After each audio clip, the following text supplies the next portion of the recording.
하나님의 말씀은 신명기 21장 말씀입니다. 오늘 말씀에는 다양한 규정들이 모아져 있죠. 이 21장 앞뒤로는 죽음에 대해서 규정되는 말씀이 있고요. 중간에는 가정생활에 대한 그런 규례들이 있습니다. 자, 맨 처음에는 죽인 자를 알지 못하는 그런 살인사건에 대하여서, 그리고 맨 마지막에는 형벌로 죽은 사람을 나무에 매다는 그런 규례에 대해서 말하고 있는데요. 한마디로 얘기하면 무고하게 땅에 피 흘림이 없도록 하라 라고 하는 거예요. 그런 말씀입니다. 또 중간에는 가정에 대한 규례, 그래서 포로된 여성과 결혼하고 또 이혼하는 것, 그리고 장자의 상속, 그리고 폐륜 아들을 어떻게 처벌할 것인가에 대한 규정들이 있습니다. 오늘 이 말씀들을 바탕으로 우리가 몇 가지 더 말씀을 나눠보면요. 첫 번째로 우리 책임이다, 우리의 책임이다 라고 말씀해주고 있습니다. 자, 9절까지가 살인자를 알 수 없는 살인사건에 대한 것인데, 이 죽은 사람이 발견된 곳에서 가장 가까운 거리를 재서 가장 가까운 성읍의 제사장들과 장로들을 불러서 이 문제를 해결하도록 합니다. 그래서 멍에도 매지 않은 암송아지를 한 번도 사람들이 경작하지 않은, 그렇지만 물은 흐르는 그런 골짜기로 이 암송아지를 끌고 가서 암송아지 목을, 장로들이 암송아지 목을 꺾고, 그리고 그렇게 죽이면서 손을 씻으라고 돼 있어요. 예. 자, 그리고 나서 그러면서 이렇게 얘기합니다. 7절에 보니까 우리의 손이 이 피를 흘리지 아니하였고 우리의 눈이 이것을 보지 못하였나이다. 자, 손을 씻는다는 것, 빌라도가 손 씻는 것, 나는 이 피에 대하여서 나는 상관이 없다, 라고 하는 그런 의미잖아요. 여기도 똑같습니다. 손을 씻으면서 지금 하는 이 말을 봐도 이 피 흘림에 대하여 난 책임이 없고 왜 이 사람이 죽었는지 우리는 보지도 못했다라고 얘기하고 있는 것입니다. 자, 이렇게 말하는 것은 무죄한 자의 피를 위한 보복에 대한 말씀 때문에 그래요. 19장에 보면 이미 말씀해주고 있습니다. 어떤 사람이 누군가가 너무 미워가지고 그를 죽이고, 도피성에 대한 말씀인데 거기 19장이 누군가를 미워해가지고 계획적으로 의도를 갖고 살인을 해서, 그래서 원래 살인자가 피하도록 하는 것이 마련해 둔 것이 도피성이잖아요. 그런데 그 도피성은 부지 중에 살인을 했을 경우예요. 근데 이 사람은 의도를 가지고 했어요. 하여튼 죽이고 도피성으로 피했을 경우 그 도피성의 사람들이 그를 보호하지 말도록 그렇게 얘기하고 있습니다. 도피성은 아무나 다 받아주는 게 아니에요. 그를 보호하지 말고 그 피에 대한 보복자, 누군가가 될 수 있겠죠. 그 피에 대한 안갚음을 하려고 하는 복수, 그 피의 보복자에게 그 사람을, 살인자를 내주라고 얘기합니다. 의도적인 살인자를 내주는 그 이유는 그 도시가 그 피 흘림에 대하여 아무 상관이 없다라고 하는 것을 증명하는 것입니다. 자, 이런 말씀에 근거해서 들판 한가운데에서 일어난 이 살인사건에 대해 이 도시가 우리는 이 죽음과 무관하다라고 하는 것을 말하고, 그리고 그것을 증거하는 표시로 손을 씻는 것입니다. 자, 그런데 이런 과정 속에서 우리가 주의 깊게 봐야 할 것이 뭐냐? 이 성읍 장로들과 제사장들이 이런 행위를 통하여서 우리는 이 죽음에 무관하다라고 주장하는 것으로 끝나지 않는다는 거예요. 이 행동 속에는 그런 주장과 더불어 뭐가 있습니까? 암송아지를 데려다가 잡는 일이 있어요. 자, 이 암송아지는 누군지 모르는 그 살인자의 죄를 뒤집어 쓰고 대신 죽는 것입니다. 대속에 대한 개념이, 대신 값을 치르는 그 개념이 여기에 들어있고요. 또 한 가지는 뭐예요? 하여튼 이 누군가가 저질렀을 죄이지만 그것을 해결하지 않고는 이것이 넘어갈 수가 없다라고 하는 것입니다. 장로들은 이 암송아지를 이 무죄한 피해에 대하여 대속하기 위하여 자기들 마을에서 암송아지를 지금 가져왔습니다. 살인자가 누군지도 모르고 자기들은 그 죽음에 관계도 없는데 이 죽음에 대해서 함께 책임을 지는 거예요. 예. 사실 이 세상에 무고한 피 흘림이 지금 얼마나 많이 있습니까? 우리가 늘 기도하고 그렇습니다만 지금도 전쟁하고 있는 2년이 넘어가 버렸어요. 이제 우크라이나 러시아 전쟁, 그리고 팔레스타인 하마스와 이스라엘 사이의 전쟁. 우리나라도 지금 휴전 중인 거잖아요. 휴전선이에요. 휴전선. 세상에서 이 근대 세계에 가장 오랫동안 전쟁하고 있는 나라가 우리나라 아닐까 싶습니다. 전쟁 중에 수많은 민간인들이 죽었습니다.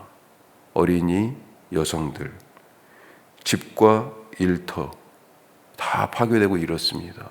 몸이 상하고 장애를 입었어요. 가족의 생사를 알 수 없고 아직도 상대방의 감옥에 갇혀 있습니다. 사람들뿐만 아니라 사람들의 욕심 때문에 죽어가는 이 지구상에 많은 생물들이 또 있지 않습니까? 자연세계에서 매일매일 일어나는 그 죽음과 심지어는 종의 멸종, 이런 일들이 지금 일어나고 있어요. 이게 다 무고한 피 흘림 아니에요? 이 성읍의 제사장과 장로들처럼 우리가 우리 암송아지를 가져다가 예배를 드리며 이들의 피에 대해서 책임지고 대신 속하는 그런 예배자의 자세로 우리가 살아가야 되지 않겠습니까? 이것이 그리스도인들의 시대적인 책임이다 라고 하는 거죠. 자, 오늘 두 번째 말씀, 사람으로 대해라. 사람으로. 앞에 있는 사람을 사람으로 대하라. 10절에서 14절까지는 포로된 여성을 아내로 맞는 규정입니다. 우리 여기에서도 성경에서 나오지만 전쟁에서 이스라엘도 가나안 땅에서 전쟁할 때 헤렘이라고 불려지는 거룩한 전쟁 개념을 따라서 생명 있는 모든 것을 다 진멸했잖아요. 고대부터 우리가 알지만 전쟁 속에서 남자들은 거의 다 죽이고 여자 아이들은 다 포로로 끌어갔죠. 하여튼 포로된 여성을 아내로 맞이했을 때 전쟁을 통해 얻었으니까 어떻게 돼요? 전리품입니다. 네. 그런데도 불구하고 그런 취급을 하지 말라고 말하고 있습니다. 성경은 철저하게 이 사람을 전리품 혹은 소유물이 아니라 사람으로 대우하라고, 아내로 여기며 존중하라고 말하고 있습니다.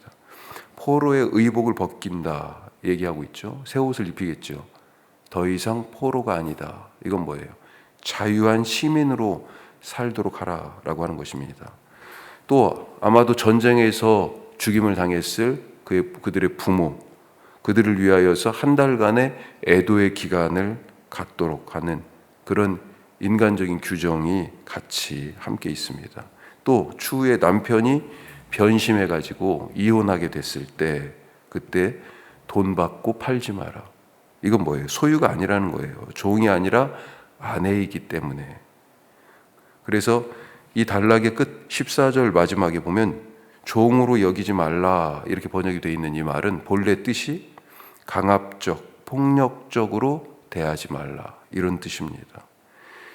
한마디로 무슨 말이에요? 내 마음대로 할 수 있는 소유물, 내 거니까 내가 내 마음대로 하는데 그래서 때로는 필요하니까 갖고 필요 없다고 버리고 또 말 잘 듣는다고 뭔가를 보상하고 말 안 듣는다고 강압적으로 폭력적으로 종처럼 소유물처럼 그렇게 다루지 말라는 것입니다. 소유물이 아니라 인격으로 대하라고 말씀하고 있는 것입니다.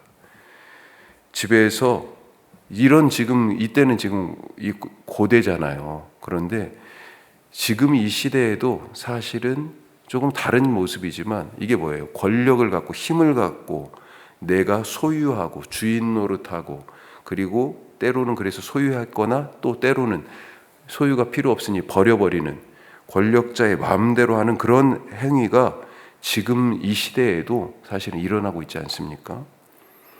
집에서 힘을 가진 사람이 누구예요? 그 힘을 가진 사람이 권력자가 되어서 집안을 휘둘러요. 자기 마음대로. 이것도 마음에 좋다고 제일 처음에 아내로 맞아들였다가 이제 마음이 변심해가지고 버리는 거잖아요. 회사에서 어떻습니까? 우리가 다양한 어떤 조직이나 공동체에 속해 있게 될 때가 있는데 그런 조직 속에서 힘을 가진 권력자, 행세를 하는 사람들이 있어요. 사람을 그래서 어떻게 다뤄요? 사람으로 다루지 않고 물건 취급하고 인격으로 대하지 않고 자기의 어떤 목적을 실현할 수단으로 생각하는 사람, 그런 사람들이 있습니다. 사람은 하나님의 형상으로 만들어졌죠. 그런데 자기 욕망을 실현하는 도구, 아무렇게나 다뤄도 되는 그런 물건처럼 취급한다면 하나님도 그를 똑같이 대해 주실 겁니다. 사람을 사람으로 대하라.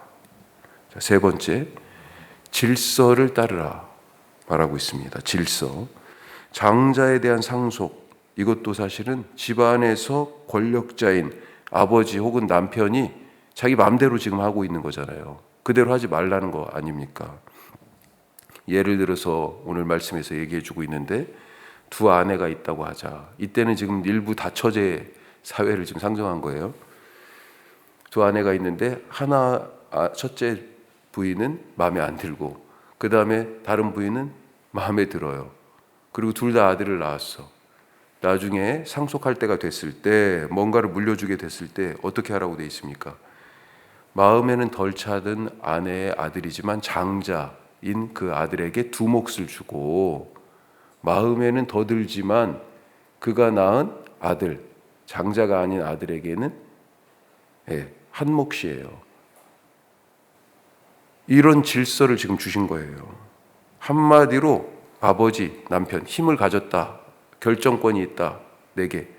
그래가지고 아버지나 남편 마음대로 하지 말라는 것입니다. 왜 이런 말씀을 주세요?